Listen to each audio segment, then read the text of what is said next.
Yo, what is going on guys, Houndish here, and today I want to talk a little bit about the Tlaloc scout rifle, which is of course the Warlock specific exotic scout rifle you get through your gunsmith quest. So it's a pretty awesome weapon, has some very unique and interesting kind of perks, and is very powerful as well under the right circumstances. So I wanted to talk about this gun because this is filling a couple of gaps of scout rifles that I really used to like in Destiny, and it is an incredibly good PvP scout rifle. I do believe that this is the best PvP scout rifle in particular situations, but this weapon does have kind of a few issues as well. So I wanted to talk about it in general anyway, let you guys know what I like about it, ask you of course what you like, and we'll talk about the perks and how they work in PvP and PvE a little bit as well. So we have smooth ballistics right there, accurized ballistics, and then we've got soft ballistics. I use soft ballistics especially for PvP just to keep that stability pretty high. Accurized ballistics will increase your crit. I think I'm getting 60 or 61. Accurized will land with 63, so it's a little bit of a boost even in PvP.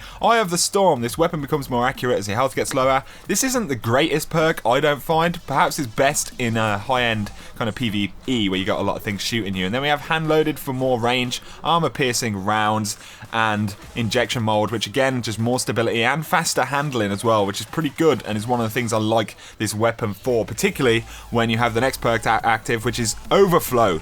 Weapon has better handling, rate of fire, and stability when the wielder's super is charged. Now this is basically a supercharge for a gun. So if you've got your supercharge, you're deciding whether you want to use your supercharge or you want your gun to just remain supercharged. That's the way I think of it, because this thing is an absolute beast when you have supercharge kind of on it. When you've got the overflow perk active, I think this is the best scout rifle in the game. So basically, the kind of archetype of the weapon when you don't have a super, it's a fairly standard scout rifle. There's nothing special about it. The perks lend themselves to basically every kind of thing that you could do in Destiny, whether it's PvE or PvP, but they aren't the best for anything. So it's nice that they kind of are reasonable in everything, but you know, there's nothing that stands out as being, you know, above average for a scout rifle. So like I said before, there's kind of nothing very special about this scout rifle when you don't have your supercharge. The general stats and handling are pretty similar to kind of Vision of Confluence, Fangavir Yut style of scout rifle, which isn't necessarily brilliant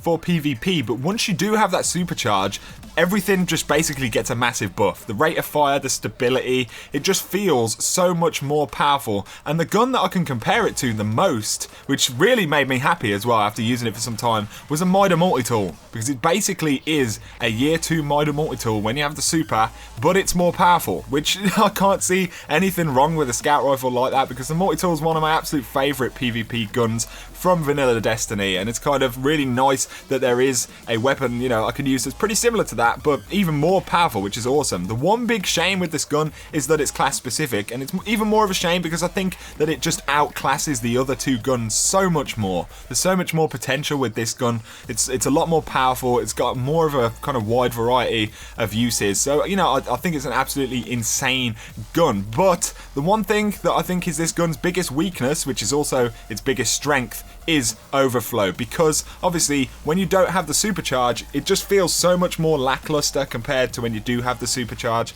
And once you've used it with the supercharge as well, it kind of feels like there's a little bit of kind of, you have to adapt to the gun not being as powerful, which I think is a bit of a shame. But said that, you know, this gun will be very good for any kind of self-res build, Warlocks in particular. I think, you know, it's going to be a standout weapon for PvE and PvP, of course. And the one good thing about it as well is if you like to hold on to your supers in PvP, you know, for a good moment, or heavy spawns or anything like that, then, you know, this weapon is going to be really awesome. It's a shame because I run Voidwalker quite a lot as a Warlock, and I don't feel that this is as great with the Voidwalker, just because you have the chance to kind of dispel your super so quickly. You know, it doesn't kind of feel as advantageous. But there you go, guys. Anyway, that is kind of my impressions of the Tlaloc. It's an insane gun when you have overflow active. Very much standard without overflow, but you know, it just makes up for it because overflow is insane. So if you do have a Warlock, absolutely get this gun if you don't already, because it's a beast. It makes me want to go and play on my Warlock. But anyway, guys, there you go. So some general thoughts on this gun. Hopefully you have enjoyed it. Let me know your thoughts down below, and hit that like button if you have enjoyed the video. If you're new to the channel, also hit subscribe as well for a lot more Destiny content. But for now, you guys take it easy, and I'll catch you very soon. Peace out.